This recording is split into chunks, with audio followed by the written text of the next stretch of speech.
헌법재판소와 민주당 간의 탄핵 논의를 둘러싼 야합 의혹이 대한민국 정치권을 뒤흔들고 있습니다. 내란죄 삭제와 헌법 위반만으로의 탄핵 추진, 그 배경에는 보이지 않는 손이 작용한 것이 아닐까요?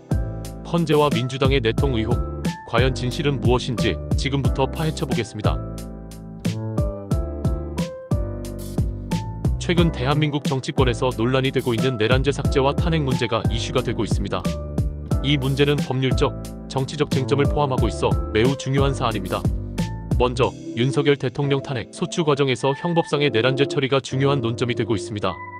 민주당은 내란죄를 삭제하고 대신 헌법 위반만으로 탄핵을 추진하려고 하고 있는데요. 이러한 변화는 법적으로나 논리적으로 문제가 많습니다. 내란죄가 삭제되면 탄핵 명분이 약해지고 헌법 위반만으로 대통령을 탄핵할 수 있느냐는 의문이 생기기 때문입니다.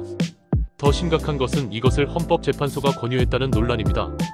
김진환 변호사는 헌법재판소가 내란죄를 처리하라고 권유했다고 말했습니다. 하지만 헌재는 이를 부인하며 발언의 진위가 불분명한 상태입니다. 특히 2차 변론 준비 과정에서 녹화된 동영상이 아직 공개되지 않았지만 공개된다면 재판부의 발언과 의도에 대한 논란이 더 커질 것으로 보입니다. 그렇다면 내란죄와 헌법 위반은 어떤 차이가 있을까요?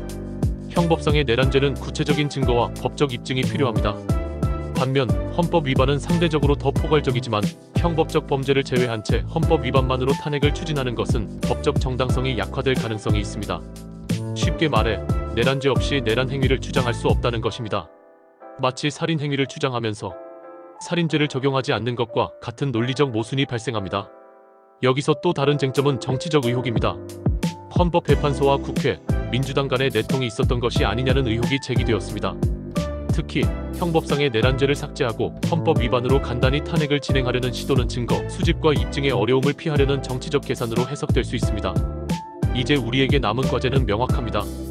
헌법재판소와 관련 당사자들이 발언의 진위를 명확히 밝혀야 합니다. 동영상 기록이 공개되어야 하며 이를 통해 재판부와 변호인의 발언을 검증해야 합니다. 만약 헌재와 민주당과의 내통 사실이 밝혀진다면 이는 경천동지할 일로서 탄핵 절차의 결정적인 흠결이 될 것입니다. 국민 모두가 이 문제를 주의 깊게 지켜보며 올바른 방향으로 나아가기를 기대합니다. 감사합니다.